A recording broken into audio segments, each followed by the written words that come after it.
नमस्कार, मैं हूं चंदन। चंदनवाई न्यूज चैनल में आपका स्वागत है। यही अगर अखिलेश सरकार की गवर्नमेंट होती तो ये लोग धरना प्रदर्शन करते।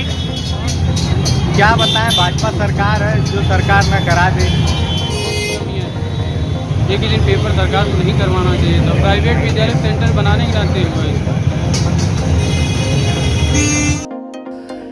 टीईटी परीक्षा रद्द होने पर अभ्यर्थियों में सरकार के प्रति भड़का गुस्सा।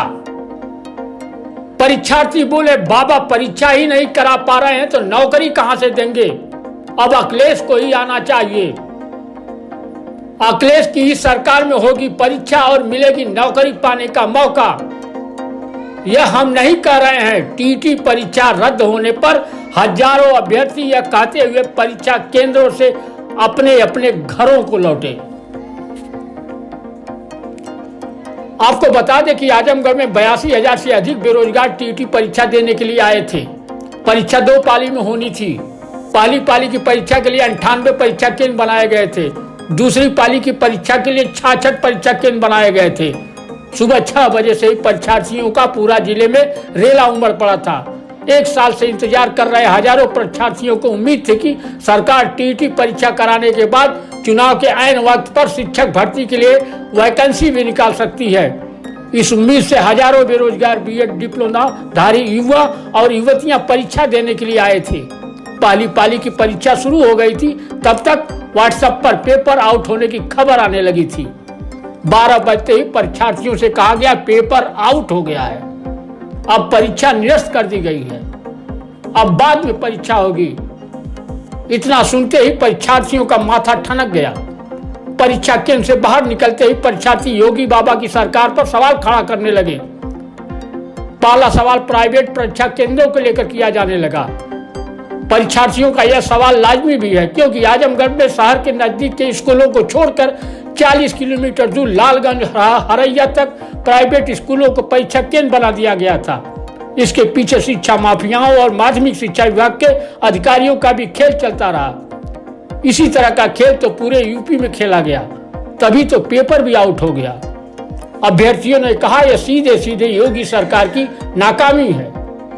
अब जरा सुनिए टीईटी परीक्षा निरस्त हो जाने पर भड़के अभ्यर्थियों ने योगी बाबा का सरकार पर क्या कहा। ये हमारी सरकार की जो विफलता है, कहीं ना तो कहीं बहुत बड़ी कमियां हैं। जो बच्चे इतना दिन रात मेहनत करके पढ़ रहे हैं, फिर भी पेपर लीक हो जा रहा है। कहीं ना तो कहीं उत्तर प्रदेश सरकार की जो है बहुत बड़ी कमी है।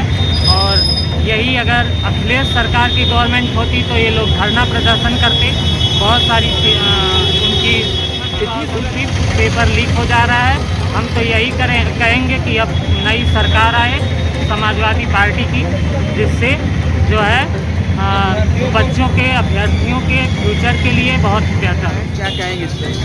हम बस यही सरकार की लापरवाही का नतीजा है कि पेपर लीक हो गई है। अगर थोड़ी सतर्कता बरते होते तो आज ये दिन नहीं होता। हमारी मेहनत खराब कीजिए, उस पर क्या कहेंगे? क्या बताएं, भाजपा सरकार है जो सरकार न करा दे। कितना दिन से आप लोग तैयारी कर रहे थे? भैया हम लोग लगभग 6 महीना पहले से ही तैयारी कर रहे थे। समझ लीजिए पेपर जो आया था वो हम लोगों को पूरा आ रहा था, और मेहनत करने के बाद भी लास्ट स्टेज पे ऐसा हुआ कि पेपर देखने के बाद तो दिल खुश हो गया कि हाँ पेपर सब कुछ आ रहा है, लेकिन पेपर ही लीक हो गया। बताया गया विद्यालय में कि पेपर आउट हो गया है, इसलिए परीक्षा को निरस्त किया गया। आप कहाँ से आए थे? हमारे तो यहाँ से खैरौला साइड। कितनी मशक्कत के बाद आप लोग आए, पेपर दिए, लेकिन किस कारणों से पेपर लीक हो गया, क्या कहेंगे? पेपर आउट होने की वजह से पेपर निरस्त कर दिया। क्या इसमें सरकार की कमियां हैं? कुछ चाहे सरकार की बहुत सी कमियाँ हैं। एक ही दिन पेपर सरकार को नहीं करवाना चाहिए, तो प्राइवेट विद्यालय सेंटर बनाने के नाते हुए।